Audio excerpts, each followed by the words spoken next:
at this look by just doing a wig. I didn't want to crochet any hair into my hair because I wanted to make sure the takedown process would be super easy. And if you want to see exactly how I was able to create a wig out of crochet hair, keep watching and you will find out. Okay, y'all, so let's start off with the U part wig cap that I bought in order to put my crochet hair on.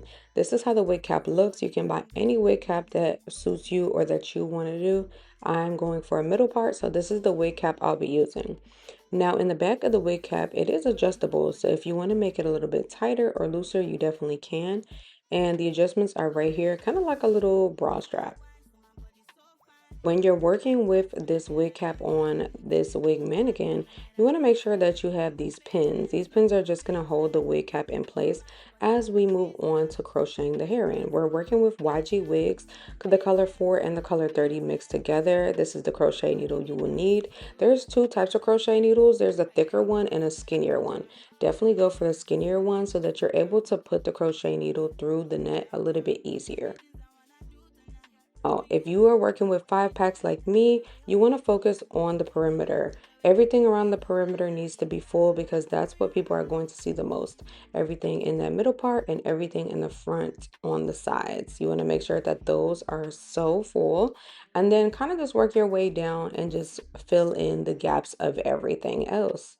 Now, when you're working with 4 packs, that's not going to be enough. 6 packs is really going to be super full, and the more packs you put in, y'all, the heavier the wig will be. So definitely be careful with that. If you are somebody who just doesn't like heaviness, then 6 packs is too much. 5 packs should be enough, especially working with this type of curl pattern. So this is how the wig looks afterwards, and I'm ready to put her on and sew her down. So all I'm going to be doing is taking a needle and thread, and I decided to use a brown needle and thread because you'll be able to see it a little bit easier when taking it down. So using a brown needle and thread, I'm going to place the wig on my head, and then I'm going to go ahead and start sewing that perimeter to my part. So I'm going to put it in the wig first and then go through my braids, make a little knot going around, and then pull. And I'm just going to do this throughout the entire perimeter. You can also do this in the back as well, just the entire perimeter, anywhere where your part or scalp or head is showing. So that's going to be the middle part and everything in the front as well. I'm not the best at sewing down, y'all, so please, like, if you know how to sew down better than I do, then definitely do what you need to do. I had mini braids before this, but if you have cornrows, it'll probably come out a little bit neater.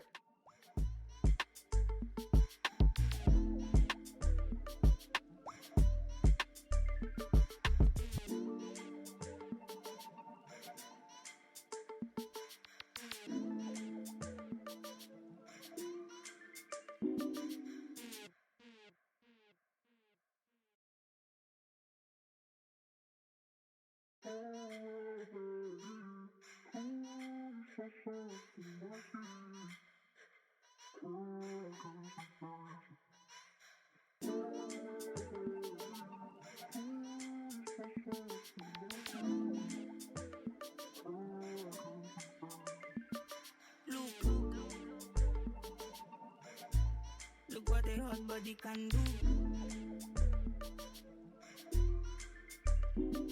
Look.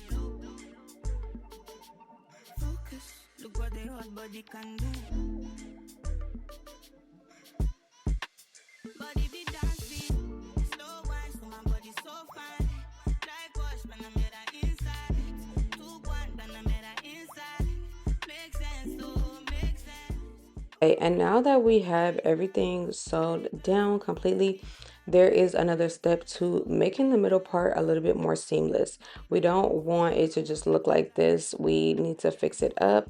We have to first cut that thread that is in the middle to hold the wig cap together. And also, I definitely recommend to sew like a piece in the back and on the sides, just so you have some more security and everything isn't just sewed down for the perimeter.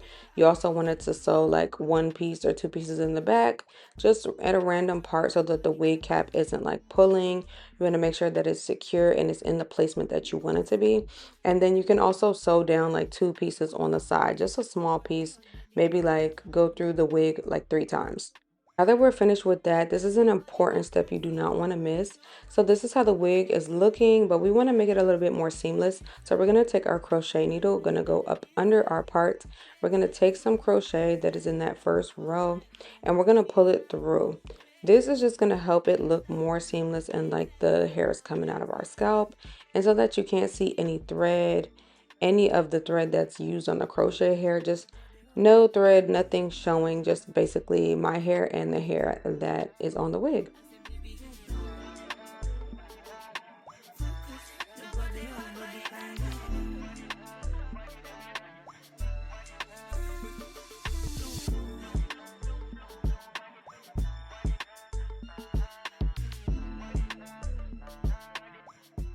Y'all, when you take this down, it's going to be such an easy process. You're literally going to slide the hair out from under the braid, and then you're just going to cut the brown thread. Anywhere you see brown thread is where you'll be cutting.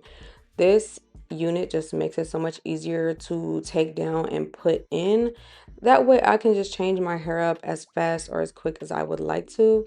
I'm going to go in with some water and some mousse just to define the curls, because this is a very afro-like texture. So we're going to go in and define those curls.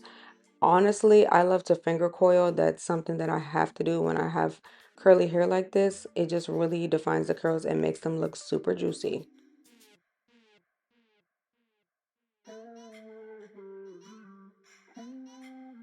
All the hair is one length. You definitely want to go in and trim some face framing layers just to give the hair more body, make it look more natural, just give it more of a look that would come straight out of your scalp. So I love doing some face framing layers. Not too many layers in the back because I can't see the back. The back is not my business. I worry about the front, sister. And then, like I said, I'm going in with those finger coils, and they're coming out really beautifully. Now, this hair I noticed does look different in different lighting. So because I've added gel, water, it definitely looks darker, but it definitely will lighten up as it air dries. I didn't want to crochet any hair into my hair because I wanted to make sure the takedown process would be super easy. I did not want to have too much time being taken into me taking down my hair, because taking out crochet can be a lot. So this hair is from YGWigs. This is the color 430 water deep wave in 18 inches. I did use all 5 packs on this wig just to create a really full look. Do you have to do this? No, but there are benefits into doing this, into creating a wig instead of putting the crochet directly onto your hair. One is the takedown process. All I have to do is cut out the thread that I used to sew down the wig onto my braid. Another pro is I don't have to spend hours in the mirror trying to get the crochet hair everywhere all over.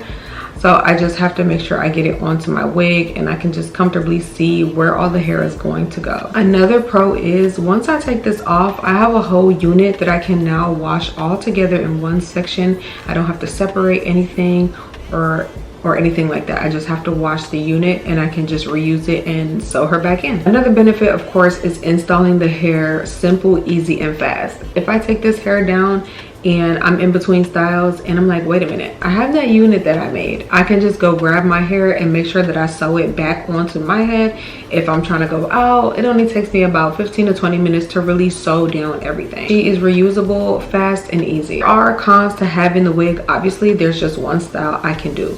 I personally bought a U-part wig cap. I really wanted to get a V-part one so that it could be closer, but that's fine.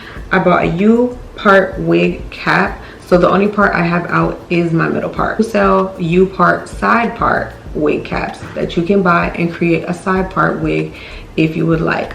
For me, I just stick with the middle part, make it simple, because I know I'm gonna like a middle part. Another con is you do have to make sure that the wig is full.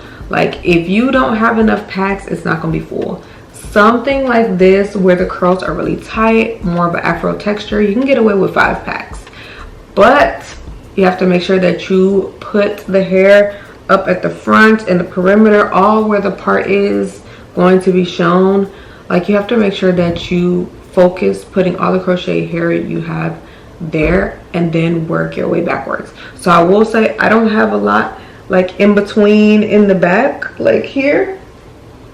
There's not a lot of hair here, but I'm not going to be lifting my head up, so I focused mostly on the front and the perimeter. The back is full because this hair is full. As you can see, it's super full.